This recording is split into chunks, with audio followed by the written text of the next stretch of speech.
Olá, pessoal, tudo bem? Sejam bem-vindos, sejam bem-vindas para mais um conteúdo aqui do Café com Teologia. Esse vídeo especificamente é um vídeo devocional, é um vídeo de reflexão, né? Um vídeo que tem relação com a nossa espiritualidade. Toda semana nós estreamos um conteúdo dessa natureza, onde nós separamos um trecho do Novo Testamento e procuramos refletir um pouco mais sobre o que a passagem diz. E no episódio de hoje, nós vamos falar sobre uma inspiradora oração de Jesus, que não foi a oração do Pai Nosso, que é igualmente inspiradora. Mas se você quiser saber qual é essa oração e a reflexão que ela pode nos trazer, é só me acompanhar até o final desse conteúdo, que a gente vai falar mais sobre isso no episódio de hoje.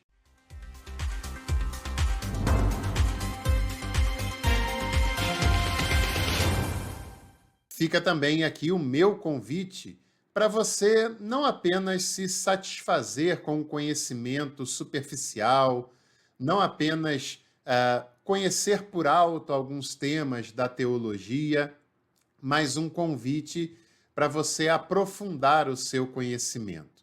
E você pode estudar no seu tempo, no seu ritmo, no horário que você quiser e puder, pagando um valor bem acessível. Nós temos aqui no canal um curso livre e completo de teologia, com corpo docente qualificado, uma linguagem também acessível e que vai ajudar você a compreender os temas mais importantes da teologia. Se você quiser participar conosco, é só clicar em Seja Membro e a partir do plano Café Completo, você já tem acesso a essas aulas e participa com a gente. Hoje eu quero ler com vocês o texto que se encontra no Evangelho de João e nós selecionamos alguns versículos. Primeiro, vamos ler João capítulo 17, do versículo 1 ao 5, que está dizendo o seguinte: Jesus falou essas coisas e depois, tendo levantado os olhos ao céu, disse: Pai, é chegada a hora. Glorifica teu filho, para que o filho te glorifique. Tu lhe deste autoridade sobre toda a carne, para que por sua vez ele dê vida eterna a tudo quanto lhe deste. E a vida eterna consiste em que conheçam a ti, Deus único e verdadeiro, e aquele que enviaste, Jesus Cristo. Eu te glorifiquei na terra, levando a termo a obra que me deste para realizar. E agora glorifica-me junto a ti, Pai, com a glória que tinha junto de ti antes que o mundo existisse. Nós vamos ler também os versículos 15 até o 18, que está dizendo: Não peço que os tires do mundo, mas que os guardes do mal. Eles não são do mundo, como eu também não sou do mundo. Santifica-os na verdade, a tua palavra é a verdade. Assim como tu me enviaste ao mundo, também eu os enviei ao mundo. Bom, essa passagem ela é muito enriquecedora. E não só os versículos que nós lemos, né, e que a gente precisou fazer aqui uma seleção por causa do tempo, mas todo o capítulo 17 é muito válido e você deve ler todo esse capítulo aí quando tiver oportunidade, que é a oração de Jesus para com os seus discípulos, né? Em favor dos seus discípulos. A oração intercessória, que não é igual à oração do Pai Nosso, mas isso nos ensina já algumas coisas. Primeiro, que Jesus praticava a espiritualidade. Uma espiritualidade livre, uma espiritualidade espontânea, uma espiritualidade absolutamente de acordo com o que o seu coração clamava e de acordo com a vontade de Deus. Jesus não praticava uma espiritualidade religiosa, engessada, forçada e de hora marcada. Jesus orava quando ele queria, no momento, no lugar, na hora que ele queria, porque isso nunca foi uma questão para Jesus. Tem muitos religiosos que discutem a forma da oração, o lugar da oração em que pode e não pode orar, até a posição física da oração. Se orar de joelhos é o válido, se orar deitado não é tão válido assim. Tudo isso é bobagem, é falácia da religião, e tudo isso é uma expressão de pessoas que não têm intimidade com Deus como Jesus tinha na sua vida.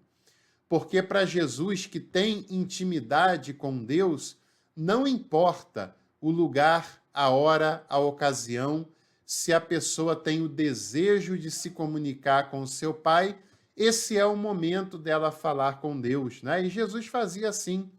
E ele pratica essa espiritualidade de uma maneira muito livre, muito espontânea.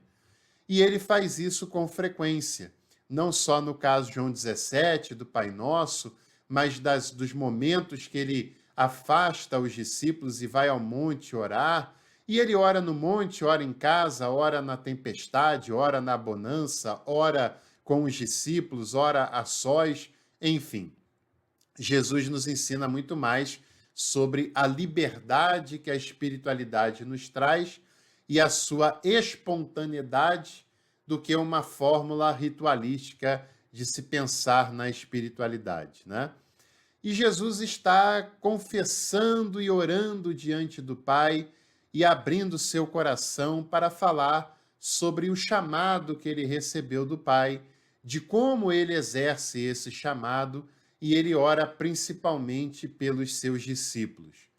Jesus entende que as pessoas que não creem, elas vão ter um testemunho de Jesus não pela nossa inconveniência no comportamento, não pelos nossos posicionamentos extremados e fanáticos, não por conta do nosso mau humor religioso e nem tampouco pela inconveniência de tentar forçar uma pregação goela abaixo das pessoas, né?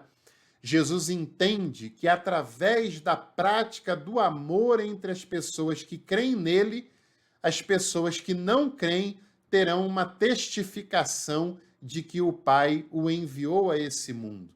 Porque a síntese da pregação de Jesus, porque o ponto mais importante da vida e da obra de Jesus é o amor e o acolhimento para com as pessoas consideradas diferentes, para as pessoas menos favorecidas, para com as pessoas que precisam desse acolhimento e dessa expressão do seu amor.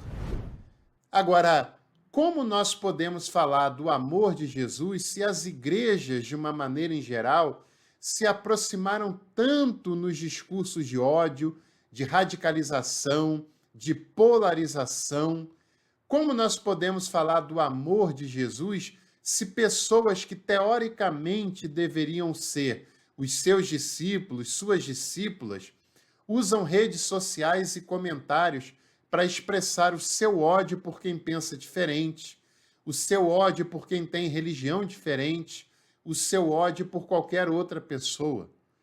Hoje em dia nós temos visto muitas pessoas que se dizem cristãs com discursos muito mais odiosos, separatistas e vingativos do que no discurso e na prática, que é muito mais importante, né?